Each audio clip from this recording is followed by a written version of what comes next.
Et on va parler, j'espère qu'on aura le temps, de 3 maisons. De 3 maisons. Et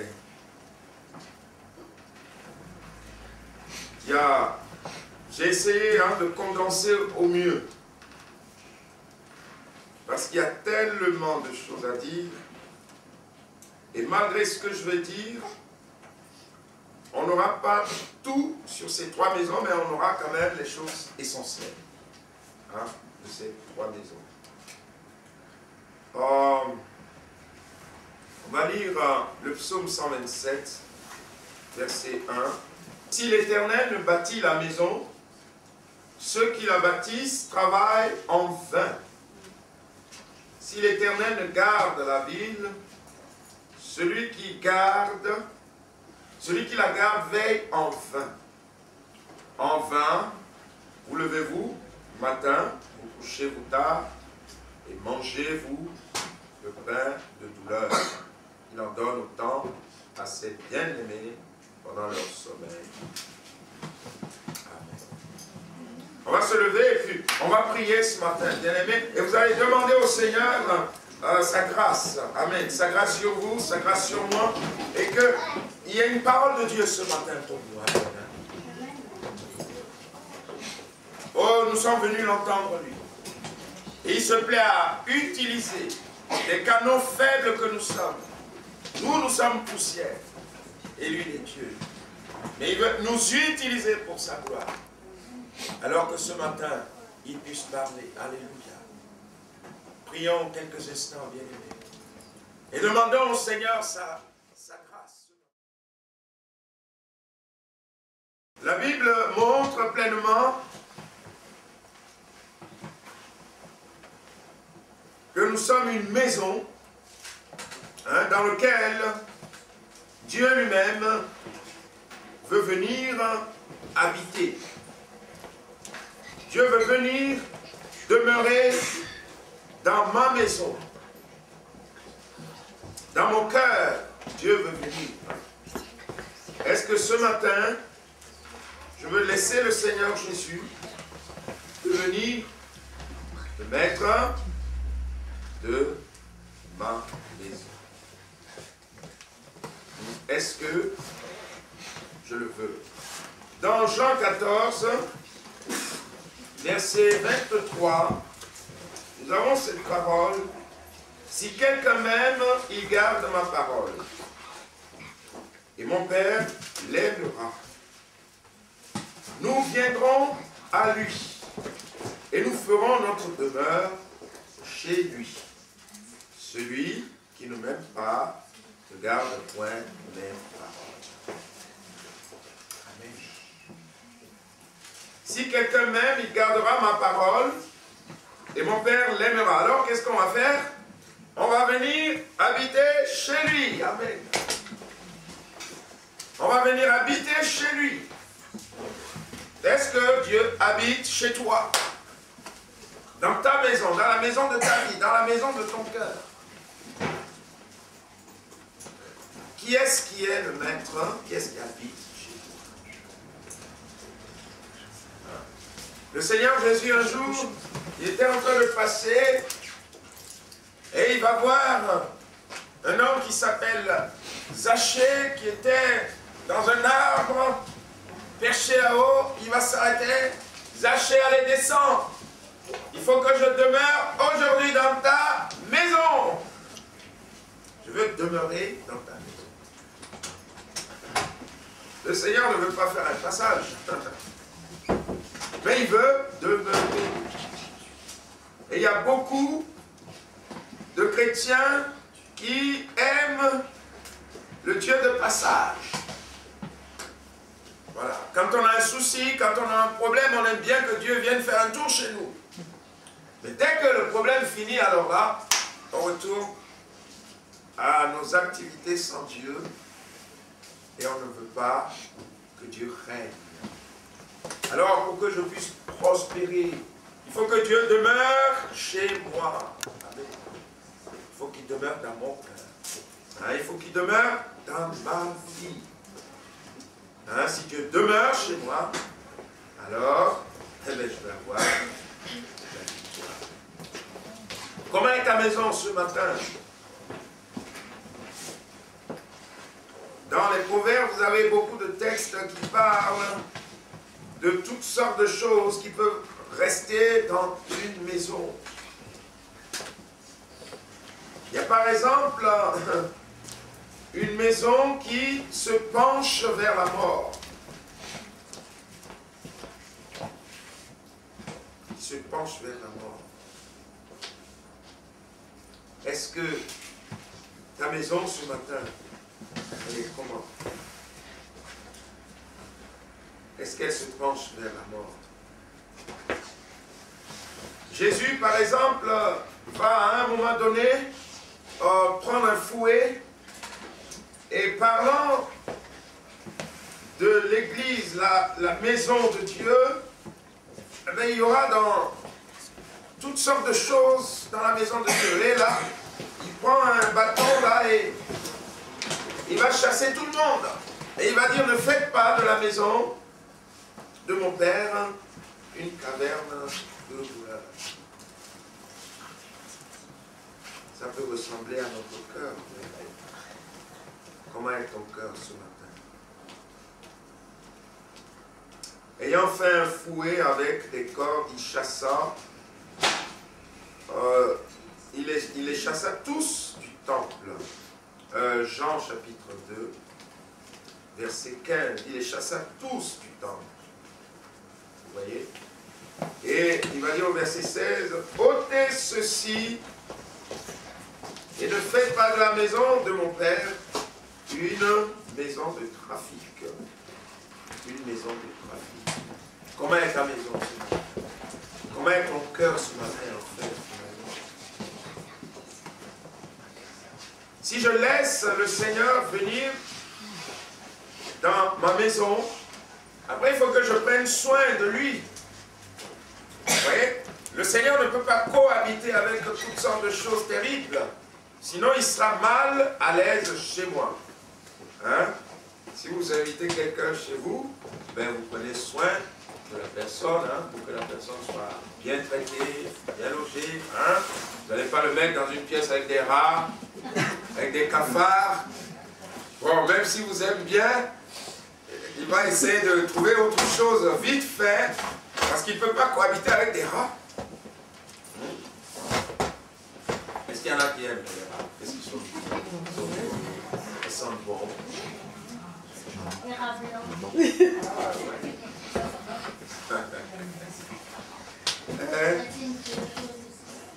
Mais les rats, ils habitent dans les égouts. C'est leur demeure, ça. Hein? Et donc, c'est comme si vous mettez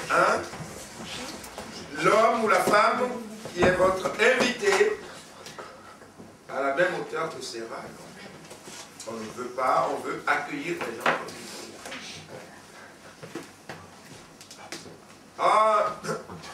Il y a ce texte qui nous dit dans Proverbes chapitre 2,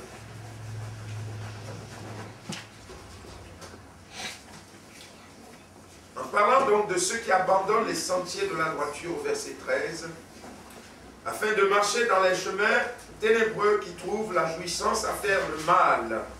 Vous voyez? Qui mettent leur plaisir dans la perversité.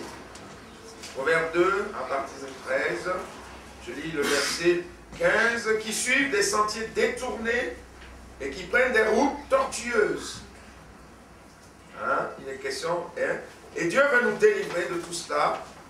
Et verset 16, il veut te délivrer, nous délivrer de la femme étrangère, de l'étrangère qui emploie des paroles doucereuses, qui abandonne l'ami de sa jeunesse. Des questions de fidélité dans le mariage, et qui oublie l'alliance de son Dieu. Verset 18, car sa maison penche vers la mort. Vous voyez? Sa maison penche vers la mort. Or, Dieu veut nous donner la vie, bien aimé. Amen. Que mon cœur ne penche pas vers la mort. Et ce qui va l'amener vers la mort, eh c'est tout ce que je vais avoir dans le cœur. Comme il va le dire, le Seigneur Jésus, les mauvaises choses viennent du cœur. Les mauvaises pensées viennent du cœur. Comment est ton cœur ce matin? Comment est ton cœur ce matin? Marc 7, 21. C'est du dedans, c'est du cœur des hommes que sortent les mauvaises pensées, les adultères, les impudicités, les meurtres, les vols, etc., etc., etc. Comment est ton cœur ce matin? Il faut que la maison dans laquelle je veux que le Seigneur habite, il faut que la maison soit propre. Amen. Dieu ne peut pas cohabiter avec le mal. Il ne peut pas cohabiter avec l'injustice, non. C'est pourquoi je suis obligé d'aller vers le Seigneur, d'aller à la miroir de sa parole et de demander, Seigneur, regarde mon cœur, regarde ma vie. Et quelquefois, le Saint-Esprit va mettre le doigt sur quelque chose qui ne va pas. Eh bien, dès que le Seigneur t'éclaire, obéis et agis selon la parole du Seigneur. Amen. Hein? Moi, je veux un cœur pur. Amen. Un cœur dans la joie, un cœur agréable à Dieu. Proverbe 4, 23, hein? C'est un texte clé, vous le connaissez par cœur. Garde ton cœur plus que toute autre chose. Amen. Hein? Donc, ce qui vient habiter dans ton cœur, tu dois y veiller. Parce que ça peut t'emmener sur le chemin de la mort. Amen. Sur le chemin de la mort. Hein? Le salaire du péché, c'est la mort. Et c'est du cœur que toutes ces choses-là vont prendre place. Et ma prière pour chacun de nous, c'est qu'en premier, on évite le Seigneur, parce que bon, si vous ne l'invitez pas, il ne va pas venir. Hein? Ça, c'est la conversion. Voilà. À un moment donné, mes yeux s'ouvrent et je rencontre le Seigneur. Et je le laisse devenir le maître de ma vie. Voilà. Ça, c'est obligatoire. C'est le démarrage. Si tu n'es pas né, tu ne peux pas vivre. Il y a des gens qui sont dans des églises, ils ne sont pas nés, mais ils croient que non.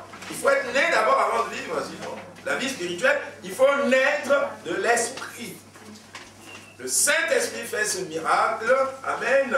Hein, tu ouvres ton cœur, tu te donnes au Seigneur, il te révèle combien il est grand, combien il t'aime. Il a donné sa vie sur ce bois de la croix et toi tu l'acceptes. Voilà. Tu l'acceptes. Et tu demandes pardon de tes péchés. Tu dis, Seigneur, aujourd'hui, je remets ma vie entre tes mains. Je veux que tu deviennes mon sauveur et mon Seigneur. Alléluia. Et là, tu passes de la mort à la vie, nous dit la parole de Dieu. Tu deviens enfant de Dieu. Voilà. Maintenant, tu deviens enfant de Dieu. Qu'est-ce qu'il a dit le Seigneur? Si tu m'aimes, ben, on viendra habiter chez toi. Vous voyez? Dieu va te purifier, va te laver, va te nettoyer de tous tes péchés. Alléluia. Il va te purifier. Il va enlever tout le mal. Ils viennent habiter chez toi. Amen. Une fois qu'ils sont chez toi, à la maison, ta vie a changé.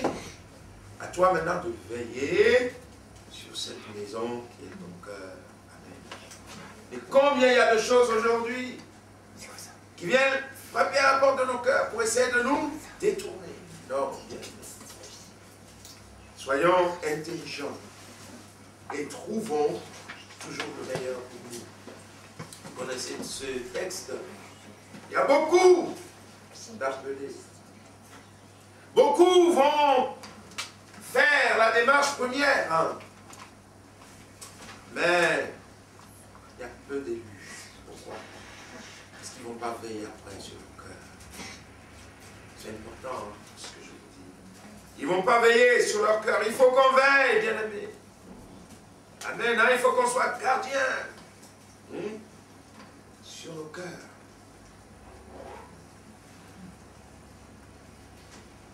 Matthieu 22, 14, car il y a beaucoup d'appelés, mais peu d'élus. Et moi, je veux faire partie des élus. Amen. Ne pas être seulement appelé, et puis après, hop, sur le chemin, il n'y a plus personne. Démas m'a abandonné, dira Paul.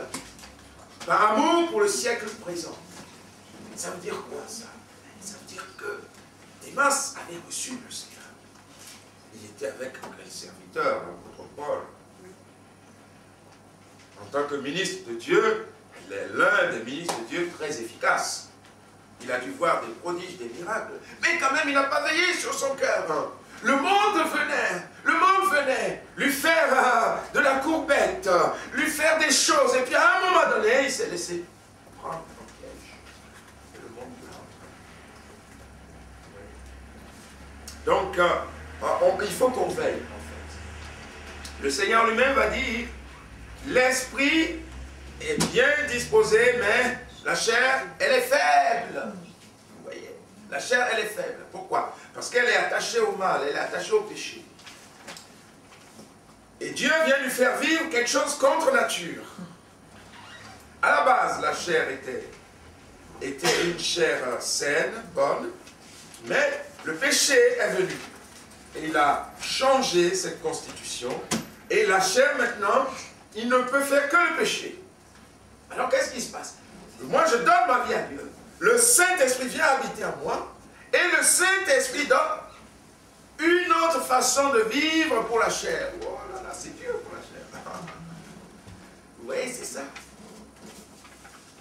Une autre façon. Donc, c'est un peu contre nature. Pour cette chair qui est habituée au péché, qui parlait mal, maintenant, non. On met des bonnes paroles dans ta bouche. Vous voyez, il y a des gens, quelquefois, ils ouvrent comme ça la bouche. Moi, j'ai fait cette expérience. Tu vas voir une personne jolie, magnifique, et puis il va ouvrir la bouche. Et sa bouche ne correspond pas avec son visage, quoi. Mais moi, je croyais. Tu croyais. Alors, bien aimé, il faut qu'on veille. Il faut qu'on veille sur le cœur. Vous savez que le diable est jaloux de vous. D'une jalousie féroce. Parce qu'il connaissait la présence de Dieu. Il était Lucifer, l'ange de la lumière. Il était le chef de cœur. Donc il connaissait la présence de Dieu, la puissance de Dieu. Et il n'a plus ce privilège. Et alors il a une haine atroce contre tous ceux et celles qui ont ce privilège de voir Dieu face à face. C'est ça qui va lutter contre vous. Et nous, il faut qu'on veille. Amen. Veillons sur nos cœurs. Amen. Veillons sur cette maison qui est notre cœur. Hein? Et pour y veiller, vous avez la parole de Dieu. Vous avez les enseignements. Vous avez la présence de Dieu. Vous avez le Saint-Esprit qui va vous aider, qui va vous conduire. Je veille sur ma maison. Amen. Hein? Quand vous sortez de chez vous, vous vérifiez que la maison soit bien fermée. Ouais. Quelquefois même, on sort et puis on dit, ah, on a un petit doute, et puis on revient, on vérifie bien. Ah, ok, c'est bien fermé, ok, c'est bon, tu peux partir. Est-ce que tu laisses la porte de ton cœur ouverte pour manger tout ce que le monde te donne? Quand tu es devant là et la télé, tu laisses ce cœur-là, comme ça, manger tout ce que le monde te donne, ces images malsaines, ces images sales. Comment est-ce que tu prends soin de ton cœur?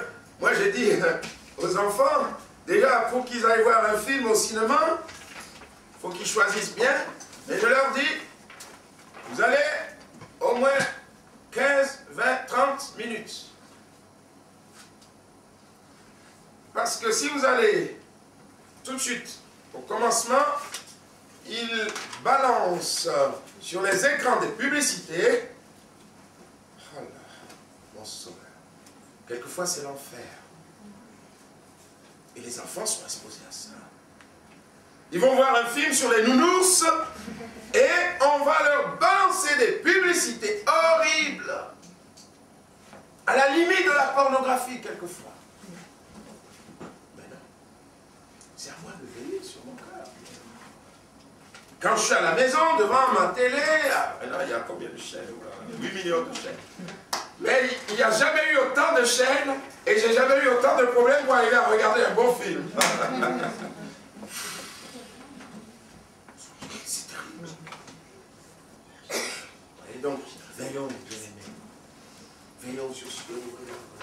Veillons sur ce que nous lisons. Veillons sur ce que nous entendons. C'est à nous de veiller. C'est à nous de veiller. Afin que l'autre qui est là soit à l'aise. Alléluia. Amen. Qu'il soit à l'aise dans ma vie. Alléluia. Qu'il soit heureux d'être là. Amen. Dans la pureté, dans la sainteté, dans l'amour, dans la gloire. Amen. Il faut que je veille sur mon cœur. Amen. Donc, la première maison, c'est moi. Et la deuxième maison,